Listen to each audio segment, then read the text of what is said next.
Lineup coming Apple Watch, you got to pick an Apple Watch.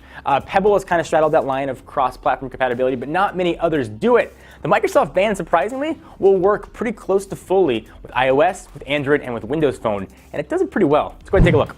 Here is the Microsoft Band, and it's a lot of things. It's a smartwatch, it's a fitness tracker, it's a UV sensor, a heart rate monitor. One of the things it's not, though, is overly good looking. Is a bit on the clunky side, as you can see right here.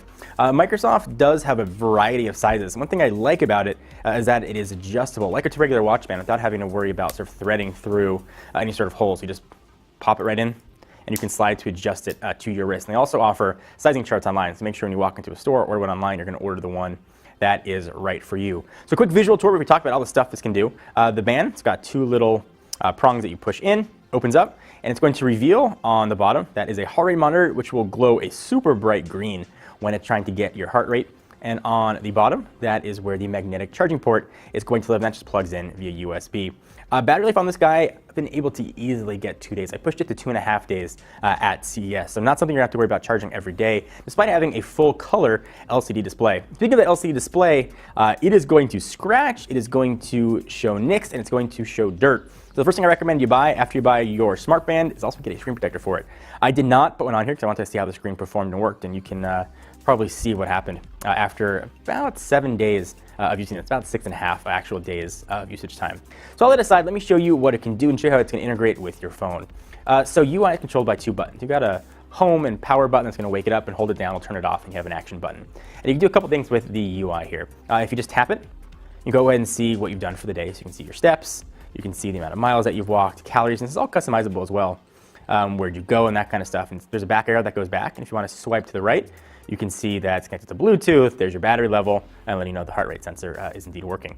If you just want to swipe the other direction, you can get sort of your smartwatch type stuff. You can see your text, you can see your emails, and even your missed phone calls. You can customize this quite a bit, as we'll talk about. You can also go through and see other actions you got on here. One of the things I really like on it, nothing I've seen on other smart bands before, and nothing I've ever used with another smart band, is a UV sensor. It'll tell you what the UV levels are outside, if it's hazardous or not. And then on the way I've got mine set up is on settings. So it works pretty well. Let me go ahead and bring in a phone and show what the UI looks like. The other story to the Microsoft Band is how it's going to interact with your device. I'm going to show you on iOS, but Android experience is exactly the same. It's also the exact same on Windows Phone, but on Windows Phone you get the gigantic added benefit of having Cortana. So you can do anything you can do with your virtual assistant that Cortana can do right from your wrist. So the app is Microsoft Health. We'll open that up. It syncs via Bluetooth with your device to pull up all the information. So here's what I've done today. I've been kind of active. My goal is about 5,000 to 7,000 steps per day. So I'm halfway there. It's about 2 o'clock here, California time. You can customize tiles and add a lot more. So the main app is broken up into two sections. You've got your menu section up here. Then you've got a full customization option here to show you how to sort of make this your own. Go ahead and pull back, and I'll show you some of these things here. So find a workout is interesting. It'll sort of help you with workouts, the predetermined workouts. If you want to sort of pick your favorites or browse workouts even by brand, you can see sort of they've partnered with a few different folks to sort of give you the best workout experience in the band to actually help you with that. The profile I mentioned, that's a profile you set up when you first get started. Connected apps, a few third-party apps here that'll work to sort of do other additional things, mostly fitness things, Runkeeper and MyFitnessPal. The more should certainly be coming. Go ahead and go back and go to Done, About, and then Sign Out. When I first got this device, it was all done up in purple. The screen was purple, everything was purple. I'm not a purple guy. So you can go ahead and customize pretty much anything you want there. So personalized band, you can pick your color, any color that you want here. I preferred discrete. You can pick wallpaper, different color wallpapers. I just wanted plain black. I figured it'd be better for battery life. And you get a preview of what it'll look like. But more interesting than that, I think, is the tiles you can show. So go ahead and go to Manage Tiles. This is where you can see all the things that the band is capable of. So again, this is with iOS, but Android is going to be the same. Windows Phone is the same. You can pick what notifications are going to show up. Each notification is going to come with a little bit of haptic feedback, a vibration on your wrist. So for me, I've got messaging, mail, calls. I turn calendar off. You could have run counter off, your exercise, your sleep counter. It'll tell you when you went to sleep and give you some information on your rest. An alarm, guided workout, weather, which I like. I'm going to go ahead and flip weather on. Finance, UVs to tell you what the weather is outside, if it's safe to be out there with ultraviolet light. Starbucks app, which I know a lot of folks were quite excited about to actually access your Starbucks app right from your phone. Facebook Messenger, Twitter, anything that comes up in Notification Center, you can show right from your watch. Go ahead and hit save. Now I'll get weather. I'll start to show up right on my watch. It's syncing, and next time I go there, it'll be there. So let's go ahead and take a look, make sure that's there now on my tiles. And there's a little weather icon. I can select that. And it's syncing, trying to figure out where I am using the GPS on my phone. And it'll give me the weather for Irvine.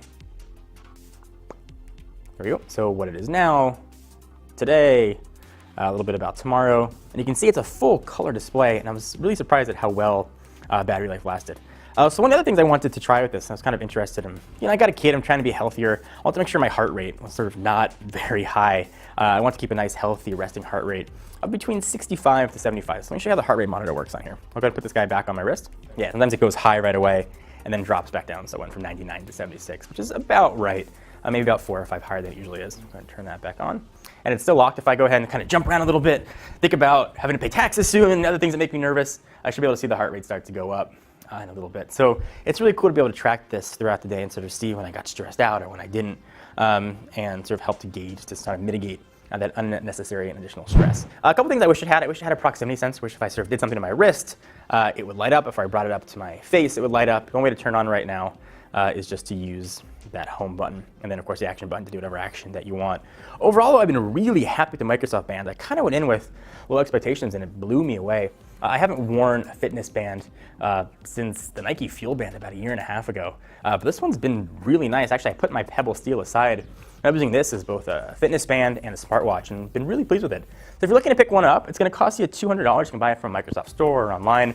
Make sure you print out the sizing chart first to get the right one for you. What do you guys think is something you would use, not use? I'll hear your thoughts on it. Until next time, I'm John Ranger from Techno Buffalo. See you guys next video. Bye. We stopped the video just real fast to thank our friends and good peeps at Lenovo. No longer do you need a smelly rubber mat to get your yoga on. I want to tell you about the Lenovo Yoga 3 Pro. It is a laptop that just doesn't want to be one type of laptop. It wants to be everything, and it does so many cool things. It's got a ton of different modes, including laptop mode, stand mode, tent mode, and a tablet mode. And the thing could launch off into space. It probably would too. It features a ridiculously gorgeous 3200 by 1800 pixel 13.3-inch multi-touch display, crazy thin Intel Core and processor, 7.2 hours of battery life, JBL speakers, and way more, and also tent mode.